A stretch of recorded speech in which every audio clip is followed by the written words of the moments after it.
Hello, and welcome to Fist Entertainment. Well, before I do this, I just want to get something very clear. It's a form of a question and an answer to the question. What world do we live in today? To where I swear anybody, everybody in their household pets are claiming that they are victims of discrimination and obscurity.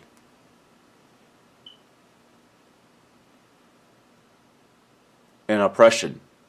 Mostly oppression. Everybody's always like, I'm a victim of oppression. Women are a victim of oppression. Gay people are a victim of oppression. Black people are a victim of oppression. Everybody's a victim of oppression. Here's the answer to that question. Nobody is a victim of oppression. No one. None of us are victims of oppression.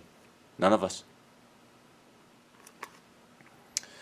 And it seems to me that Blumhouse, which is a small film company that makes low-budget horror movies for Universal Studios, it seems that they are obsessed with controversy in movies in 2020. First we have The Hunt, which I really didn't have a problem with because I have made it very vocally clear, very verbally clear on this channel multiple times that left and right are just points of the compass. Each is stupid and dumb as the other.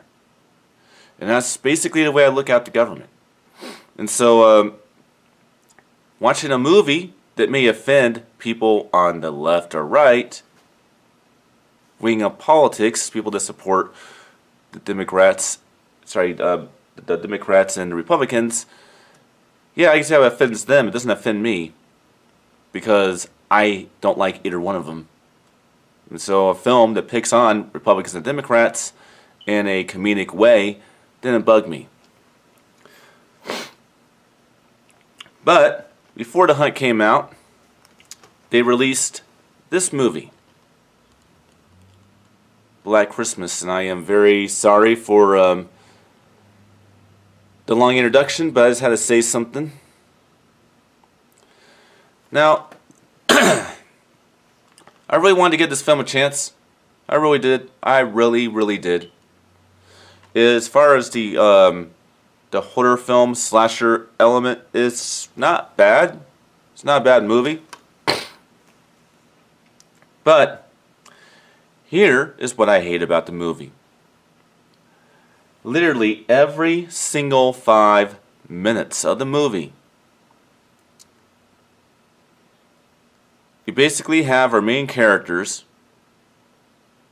talking straight to your face saying, women are oppressed and all men are evil.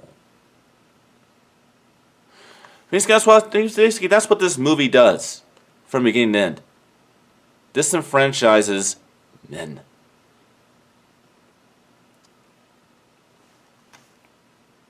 Yeah, you heard me. That's pretty much in the front and center what goes on. The entire movie is these characters hating on men. All men. And the director of this movie is a feminist, and she basically wanted to make a feminist movie that is a horror film that preaches that men are evil to women and women are oppressed. Well, let's go on to the plot of the film real quick because, we are limited to 13 minutes because YouTube is being so strict nowadays. Plot of the movie is very simple. Woman traumatized by being raped by a rich frat boy into college a few years earlier is basically having a Christmas party with her friends, and some of her friends disappear. She can't find them. She started to get these weird text messages from or they call them DMs, direct messages. Don't know why the hell they call it that, but direct messages, and they're from an anonymous source from the male side of the college. And this is, of course, after her and her friends made a sort of a dance song in front of the frat boys, harassing them. Granted, they do deserve it. They are bad people. But just because they're bad people does not mean you judge the entire human race on when it comes to the men. When it comes to the male species, you don't judge the entire male species. But whatever. And then revelations come to pass when we find out that there's a ritual that the one of the professors over at the college does to young, up-and-coming, younger classmen, men on the men's side. And there's actually the supernatural dark forces black magic thing to where they literally convert some of the younger men into basically the equivalent of a zombie-ized robot with superhuman strength. And they're sending these men out to kill all these opposed women to men. So like I said, very, very anti-man, very feminist movie. Of course, the main character finally burns down their house and their statue with the black goo that turns them into zombies and all that stuff. But yeah, this film's also very watered down. The original Black Christmas was rated R for very good reasons. This film was rated PG-13, but that's typical of a modern day horror film, especially a low budget one from Blumhouse. And like I said, I'm not opposed to Blumhouse, but it seems that this year so far they're making they made one movie that's not anti-man or is for social justice, and that's The Invisible Man. But The Hunt is for social justice. Black Christmas is for social justice. The Abomination that was supposed to come out last month, which is going to come out this fall, which is Jordan Peele's Candyman, is for social justice, talking about how white men are evil and black men are oppressed. Oh, what surprise.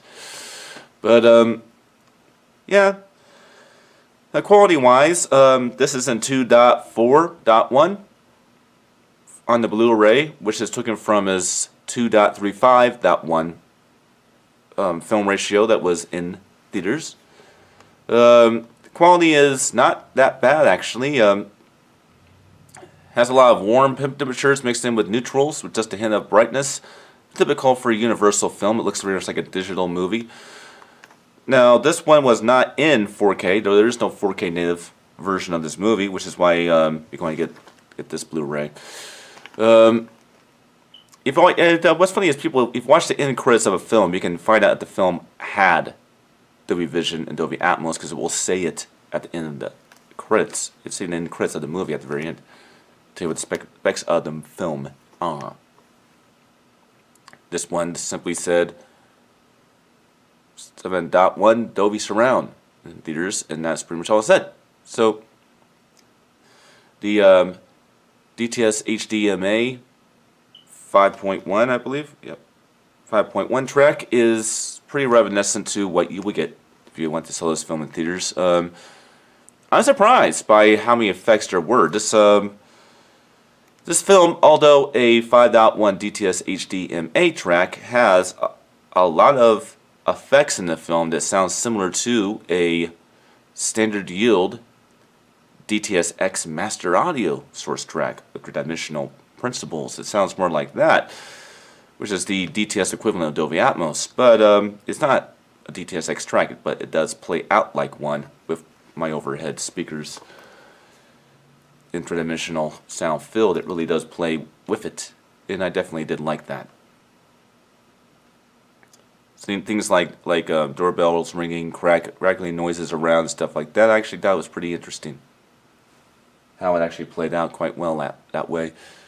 But yeah, Black Christmas is a horror movie, and a time waster is not bad if you can get past the anti-man and women are oppressed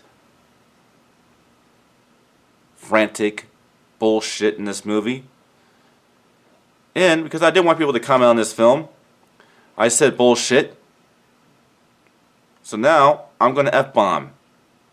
That way YouTube can say this is a review made for adults and not teenagers. Fuck this movie. Fuck this movie. This movie could have been better if they took out the anti-man theologies. Fuck this movie. There, I said it 3 times. Now, YouTube, you cannot say that I have to child-proof this. Not everybody can watch it. Sorry I had to do that, but honestly, I'm not in this game to make money, people. All right, I'm not. I like people to be able to like or comment on a video, and that's why I did that. If I didn't, I would have had to go on ahead and say made for children or something. I didn't want to do that. Well, I'll see you guys next time. I'll tell you guys, I guess, what my next review is going to be. And I'll see you then. Till then.